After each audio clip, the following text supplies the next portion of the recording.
So papakita ko sa inyo. Ayan, habang tayo ay papaikot, naka full turn lang tong manibela natin. Pagharap ng kotse natin dito sa linya, saka natin tayo ibalik. 1. Alright, it's another video na naman tayo mga kaibigan today. Tuturo ko lang sa inyo mga kaibigan, ipapakita ko mismo ngayon kung papaano at kailan ibinabalik ang manibela sa tuwing tayo ay mag-U-turn or tayo ay liliko or pagkatapos lumiko. Kasi isa ito sa mga struggle talaga ng mga nag-aaral. Minsan lumalagpas sa linya kasi napapasobra yung ikot ng manibela pabalik. So ito mga kaibigan, panoorin po natin to kung kayo ay nag-aaral pa lamang mag-drive. Nandito tayo ngayon sa gilid ng daan dahil ipapakita ko ngayon sa inyo mga kaibigan kung paano tayo makakaikot dyan. Ayan. Kumbaga babalik tayo, babaling tayo pabalik dun sa opposite direction. Ngayon, napakalaga sa manibela na dapat alam natin kung ilang ikot at kung kailan ang pagbalik ng manibela. So, ipapakita ko sa inyo ang full turn. Ayan. Pag nag full turn kayo ng steering wheel, ayan, full turn natin, ayan, nakatodo siya. Yan. So ito yung palatandaan natin. Actually, lagi ko itong itinuturo sa mga estudyante natin eh. So ngayon, ipapakita ko din sa inyo.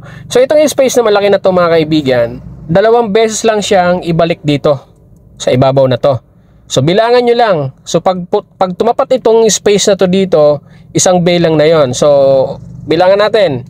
So 1 and 2. Yan.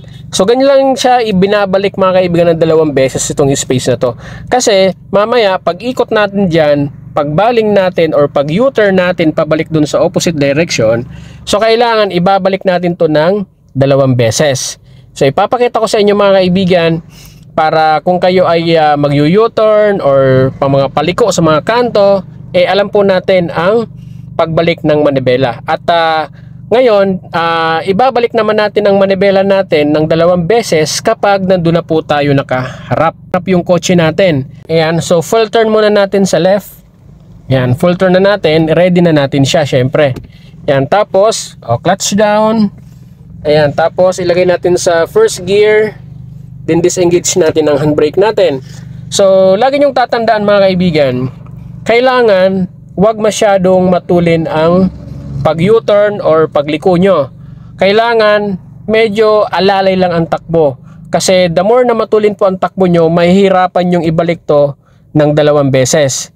So bigay tayo ng signal natin pa left. Yan, kasi nandito tayo sa highway.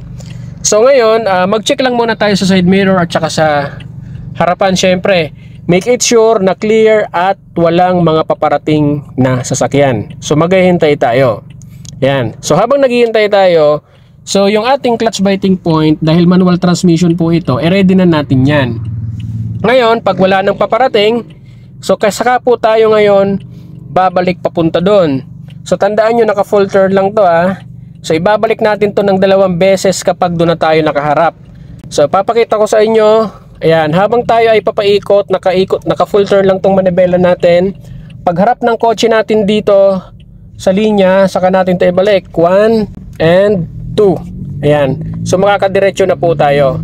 So yan po yung tamang pagbalik ng steering wheel. Itong space na to, 2 beses.